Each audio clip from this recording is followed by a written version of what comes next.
Gjithashtu prej gjërave që tregojnë vlerën e lartë që ka duaja te Allahu xhalla wa ala është edhe fakti se duaja është stre e të shtypurve dhe mbështetje e të dobtëve.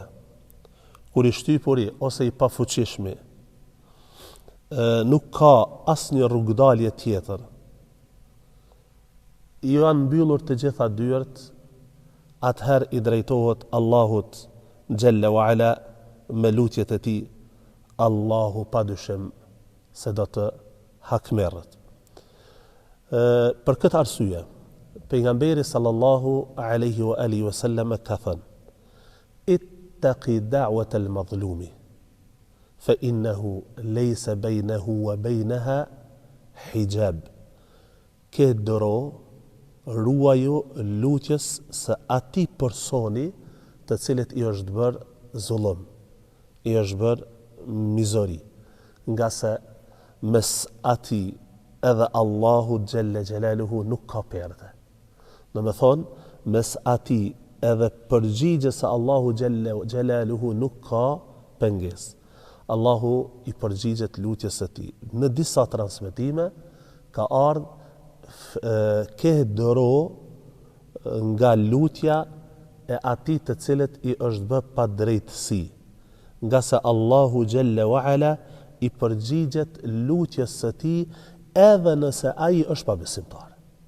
Për këtë arsye, Imam Shafiu, Allahu e mëshiroft, thot: "Atallash me duan dhe e nënvlerëson, pa e ditur ç'fuqi në të qëndron, shigjetat e natës si janë të kota, kanë afatin e tyre edhe kur ai mbaron."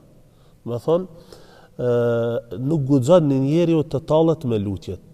Nuk guxon njeriu të tallet me atë i cili i ka ngrit duar te Allahu xhalla wa ala, edhe lutet ndoshta edhe kundër teje për faktin se i ke bërë mizori, i ke bërë zullum. Allahu xhalla wa ala padyshim se do t'i përgjigjet lutjes së atij i cili i drejtohet Allahut xhalla xhelaluhu.